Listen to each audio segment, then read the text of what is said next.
Hey guys, Emily here. Okay, I just wanted to go over the meal part of the 21-day fix really quick because I know it can seem confusing at first, but I promise you it's not. I remember looking at it though the first week and just being really confused. So I'm going to help you guys out here and hopefully make this a little bit easier. Okay, so you have your containers, you have everything you need, and I'm going to give you the best piece of advice for this program, and it is to plan ahead. If you wake up and don't have a plan of what you're going to eat that day, it's not going to go well, and you'll probably last like a day or two, maybe a week. This is not a program that works like that. You have to know what you're going to be eating the next day. I do a week, that whole week. I sit down on Sunday and plan out that whole week so that I know exactly what I'm eating, so I don't ever get stuck like, oh, what should I fill for this container? Because then that's just when you get hungry, and if you're, we're busy and our days can get out of hands and get away from us quickly. So it's just really so simple if you know what you're going to eat. Okay, so then this is what I do. So I get out my calendar for the week and I figure out what's going on. What activities do we have? So like on Wednesday we have ballet, Tuesday, Thursday we have soccer. So anything like that, whatever you have going on in your calendar, if you're not going to be home, or if you are going to be home, maybe then you could make a harder meal. But on the days you're going to be out, you're going to know you're going to need to do a crock pot or have a meal made. If you have people coming over, if it's a date night, whatever it is, get out your calendar and figure those things out before they happen, because you really do want to plan ahead for that kind of stuff. Okay, and then the next thing is I make this really easy. I start with dinner, so I'll take one day at a time. So like I'll start with Monday or whatever, and I always we eat our dinners together, so I always start with the biggest meal, and that's usually kind of the hardest, is dinner for us. So I'll figure out what I'm going to do. Like, so maybe we'll be doing grilled chicken and a vegetable and maybe a grain with it. So the chicken would be a red container, a vegetable would be a green container, and then a grain would be one of my yellow containers, like quinoa or something. And then I'll probably have one of the teaspoons in there for coconut oil for cooking something, or one of the other things. Maybe I'll have an avocado and have one of the fats in there. So I do that first, and then after I have my dinner, then I can go and see what else I have. And so you are really going to want to have this book handy. I carried this book around with me, and it did make it a lot easier just to know my containers. And then the calendar sheet that I have, the tracker sheet, I put in the files of this group. Go ahead and get that and print that out as well, because it'll help you keep track.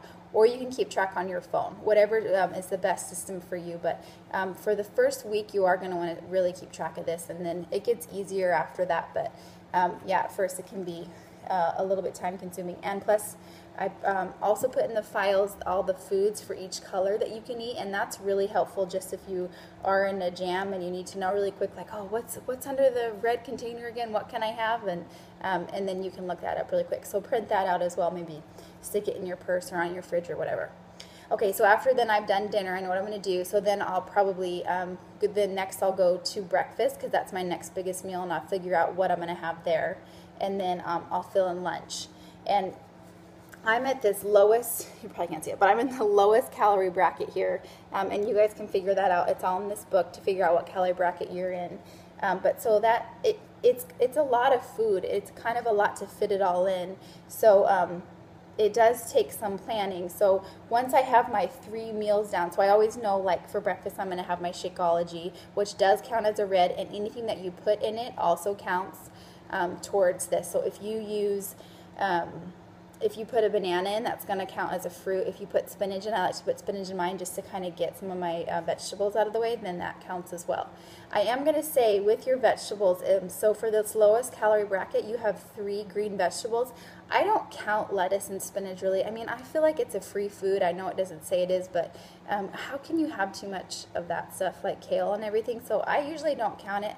I don't measure out the green when I'm making my lettuce. I just, throw some handfuls in the bowl, and I don't worry about it. And another thing that I kind of fudge on is I do have almond milk in my shake. It's mostly water that I put in there, but I do like some almond milk. And for half a cup of almond milk, it's hardly any carbs and hardly any calories if you get the unsweetened. So I just say just go ahead and use that as a free food. Put your half a cup of almond milk in there and call it a day. Don't count that as a yellow, because that was making me miserable trying to drink the Shakeology, which is water, and I just wanted that little bit of almond milk. So I say do it. And then also if you put almond butter in there or peanut butter in your shake, then definitely count that, though, as one of the teaspoons. Okay, so anyway, after I've done my 3 meals and I have those on my planner, then I'll look at here and see what I have left for my container. So usually I'll have like a purple left. So I'm like, okay, so for my mid-morning snack, I'm going to have a fruit. And then I'll have like a vegetable left, and I'll be like, okay, well then in the afternoon I'll have a snack of carrots or whatever happens to be left over. Or sometimes I'll have that orange container, and that means that I can have some nuts. So I'll have, a few almonds for my afternoon snack.